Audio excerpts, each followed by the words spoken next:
नमस्कार। शुरुआत करते हैं आज की बड़ी खबर के साथ। अयोध्या में आज राम मंदिर निर्माण समिति की बैठक का दूसरा दिन है।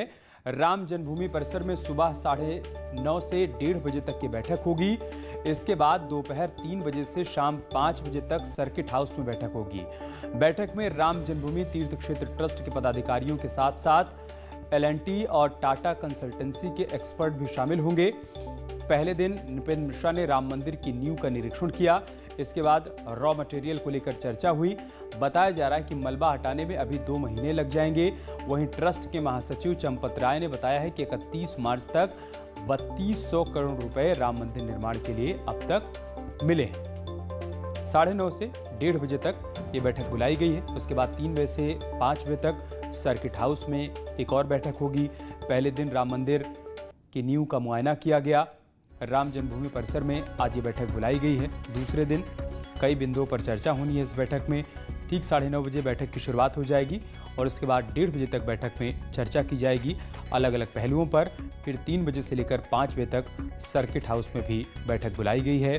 L&T और टाटा कंसल्टेंसी के एक्सपर्ट्स भी इस बैठक में शामिल होंगे। कल नृपेंद्र मिश्रा ने नींव का जायजा लिया था। मलबा हटाने में अभी 2 महीने का समय लग जाएगा, ये जानकारी अब तक सामने आई है।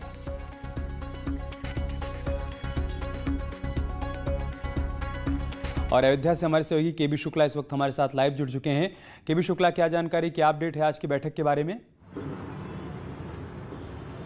देखिए अमित, हम इस समय सर्किट हाउस में ही हैं और इस सर्किट हाउस में नृपेंद्र मिश्रा ठहरे हुए हैं और अभी भी जो ट्रस्ट के महासचिव हैं चंपत राय और जो सदस्य हैं अनिल मिश्रा, वो सर्किट हाउस पहुंच चुके हैं।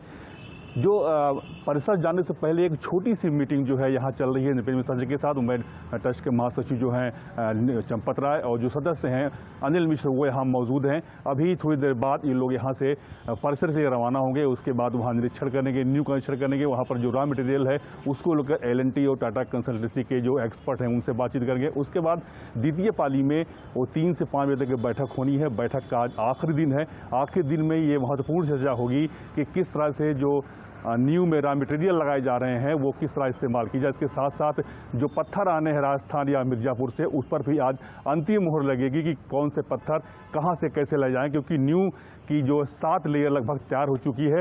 12 लेयर बनने हैं, 5 लेयर अभी बाकी है। उसके बाद फिर पत्थरों का काम शुरू होगा। तो कुल मिला के आज अंतिम मोहर लगनी है कि राम मंदिर निर्माण में कौन से पत्थर कहाँ लगने हैं, कहाँ से आने हैं, इस पर आज अंतिम मोहर लगनी है। राजस्थान मिर्जापुर से मिर्जापुर से लाल पत्थर मंगाए जाने हैं, उस पर भी आज चर्चा होनी है। अंतिम मोहर लगनी है कि कौन से पत्थर कहाँ से लाए जाएंगे। तो कुल मिला के आज बैठक का महत्वपूर्ण दिन है। और जो बैठक होनी है वो द्वितीय पाली में होनी। हालांकि छोटी सी बैठक इस समय शुरू हो चुकी है सर्किट हाउस में। महासचिव जो चंपत राय वही मौजूद हैं, अनिल मिश्र जो ट्रस्ट के मेंबर वही मौजूद हैं। हालांकि कुछ मेंबर भी आने बाकी हैं। तो कुल मिला के अभी थोड़ी देर बाद ये लोग परिसर के लिए रवाना होंगे, जहां जाकर न्यू जो यहाँ लेयर बनाई जा रही है उसका निरीक्षण करेंगे। जो L&T के एक्सपर्ट हैं, जो टाटा कंसल्टेंसी के एक्सपर्ट हैं, उनके साथ वहाँ पर चर्चा होगी। जी अमित।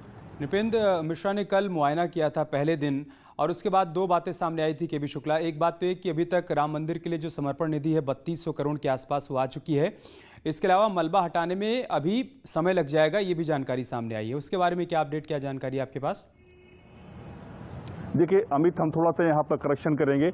2 महीने की जो बात हो रही है, 2 महीने मलबा हटाने में लगा था।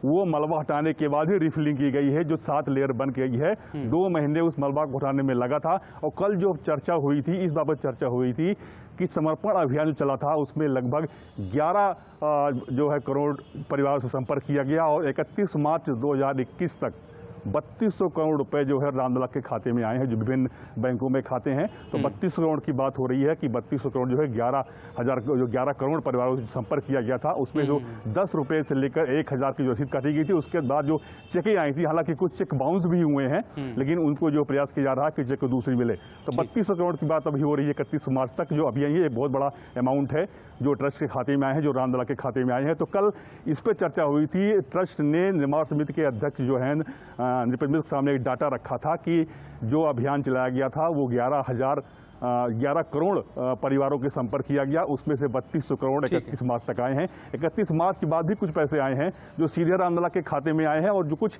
ऐसे भी हैं जो सीधे जो रामलला के समक्ष जो वहां पर पेटी रखी हुई है दान पत्र की, उसमें भी सीधे आते हैं। तो कुल मिला के अभी 31 मार्च की डाटा नहीं आया है, 31 मार्च तक की डाटा जो है आप आज की बैठक पर नजर बनाए रखिएगा। हम आपके पास आएंगे अपडेट के लिए। बहुत शुक्रिया आपका हमारे साथ जुड़ने के लिए और जानकारी हम तक पहुंचाने के लिए। बाराबंकी में आज मुख्तार अंसारी की वर्चुअल पेशी होनी है। एम्बुलेंस मामले में मुख्तार अंसारी की सीजेएम कोर्ट में पेशी होगी। बांदा जेल में बंद मुख्तार अंसारी की वीडियो कॉन्फ्रेंसिंग के जरिए पेशी होनी है। यूपी नंबर की एम्बुलेंस से पंजाब में पेशी के लिए मुख्तार गया था और उसी मामले में आज बाराबंकी की सीजेएम कोर्ट में वर्चुअल तरीके से मुख्तार अंसारी की पेशी होगी। तमाम बातों पर आज पेशी के दौरान बहस की जाएगी। बाराबंकी आरटीओ में एम्बुलेंस का रजिस्ट्रेशन था, तमाम कड़ियों को जोड़ा जा रहा है और उसी के आधार पर आज पेशी के दौरान तमाम बातों को रखा जाएगा। सुनवाई होगी वर्चुअल तरीके से।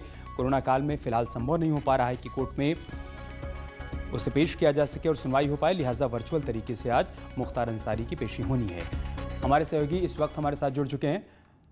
क्या जानकारी, क्या अपडेट है आपके पास पेशी के बारे में? देखिए अमित, आज ये पेशी होनी है मुख्तार अंसारी की, वर्चुअल तरीके से होगी। मुख्तार के ऊपर ये पंजाब के जब जेल में इनकी मोहाली कोर्ट में जब इनकी पेशी हुई थी तब इनके द्वारा एम्बुलेंस जो इस्तेमाल करी थी जिसका नंबर था यूपी 41 AT 7171, उसमें फर्जी दस्तावेजों को लगा करके उसका इस्तेमाल किया गया था, जिसको देखते हुए मुख्तार और मुख्तार के गुर्गों और अलका राय इन सबके ऊपर मुकदमा पंजीकृत किया गया था और उसी की कड़ी में आज मुख्तार की वर्चुअल तौर पे पेशी होगी। इसमें तमाम जो इनके और भी जो गुर्गे हैं जिनके द्वारा इस पूरे यूपी 41 की गाड़ी और इससे संबंधित जो कागज जो लगाए गए थे इसको लेकर के इनसे पूछा जाएगा और इसी को लेकर के ये मुख्तार भी अपना पक्ष रखेंगे। पुलिस अभी भी इस पर पूरी तौर से इन्वेस्टिगेशन कर रही है। अभी भी 3 जो मुख्तार के गुर्गे जो है वो इसमें फरार चल रहे हैं। तो इन सारी चीजों को लेकर के आज जो है कोर्ट नंबर 18 में इसमें बहस होगी, क्योंकि अभी मूल रूप से मुख्तार के जो प्रतिनिधि थे मोहम्मद शोएब, आनंद और शाहिद, ये ठीक है अनिरुद्ध, बहुत शुक्रिया आपका हमारे साथ जुड़ने के लिए और जानकारी हम तक पहुंचाने के लिए। आगे बढ़ते हैं। दिल्ली में आज से अनलॉक 3 शुरू हो रहा है। सरकार ने गाइडलाइन भी इसके लिए जारी कर दी है। कोविड प्रोटोकॉल का पालन जरूरी होगा। बाजार के लिए ऑड इवन फॉर्मूला खत्म कर दिया जाएगा। बाजार और मॉल में सारी दुकानें खुलेंगी। मेट्रो और बस 50% क्षमता के साथ ही चलेंगी। स्कूल, कॉलेज, कोचिंग और पूल अभी भी बंद रहेंगे। तो जो नई गाइडलाइन जारी की गई है वो इस वक्त हम आपको बता रहे हैं। फिलहाल बाजार में सभी दुकानों को खोलने की अनुमति दे दी गई है। सभी धार्मिक स्थल भी खुलेंगे, सैलून और ब्यूटी पार्लर भी खुलेंगे। मेट्रो और बस 50% क्षमता के साथ फिलहाल चलते रहेंगे। क्या कुछ बंद रहेगा वो भी आप देख लीजिए। स्कूल, कॉलेज, कोचिंग और स्विमिंग पूल अभी भी बंद रहेंगे। जिम, स्टेडियम, स्पोर्ट्स कॉम्प्लेक्स भी बंद रहेंगे। सामाजिक, राजनीतिक और धार्मिक समारोह के आयोजन पर भी पूरी तरीके से पाबंदी होगी। सिनेमा, थिएटर और मल्टीप्लेक्स भी फिलहाल अनलॉक 3 में बंद रहेंगे। सार्वजनिक पार्क और गार्डन भी बंद रहेंगे। मनोरंजन पार्क और वाटर पार्क भी अनलॉक 3 में बंद रहेंगे। ऑटो टैक्सी में ई पास अब जरूरी नहीं होगा। Auto taxi, cab, e rickshaw में 2 सवारियों को इजाजत दी गई है। मैक्सी कैब में 5 सवारियों की परमिशन होगी। आरटीवी बस में 11 सवारियों को बिठाने की परमिशन दी गई है।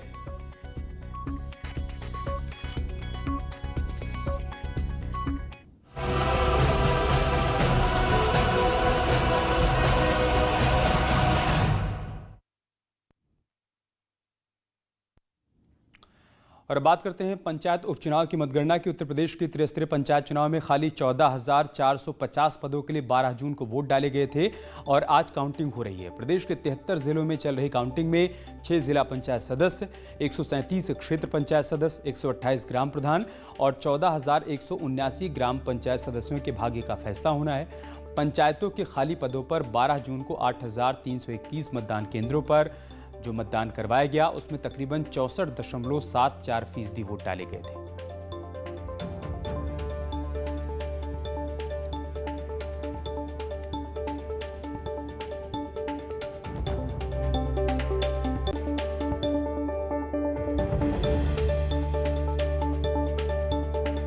सभी 73 जिलों में वोटों की गिनती शुरू हो चुकी है। 137 क्षेत्र पंचायत सदस्यों के लिए मतगणना आज हो रही है। इसके अलावा 128 ग्राम प्रधान पद के प्रत्याशियों के लिए भी 12 जून को वोटिंग हुई थी, आज उसकी भी काउंटिंग हो रही है। 14,179 ग्राम पंचायत सदस्यों के लिए भी काउंटिंग शुरू हो चुकी है। ठीक 8 बजे से मतगणना शुरू हो गई है। सभी 73 जिलों में धीरे धीरे तस्वीर साफ हो जाएगी कि किसे जीत मिल रही है और किसे शिकस्त का सामना करना पड़ रहा है। तो 14,450 पदों के लिए 12 जून को वोट डाले गए थे और आज कोविड प्रोटोकॉल का पालन करते हुए सभी 73 जिलों में काउंटिंग की प्रक्रिया शुरू हो चुकी है। सुबह ही काउंटिंग के लिए तमाम अधिकारी काउंटिंग सेंटर्स पर पहुंच गए थे और फिलहाल अब काउंटिंग की शुरुआत हो चुकी है। रुक रहे हैं एक छोटे से ब्रेक के लिए, जल्द लौटेंगे कुछ और खबरों के साथ।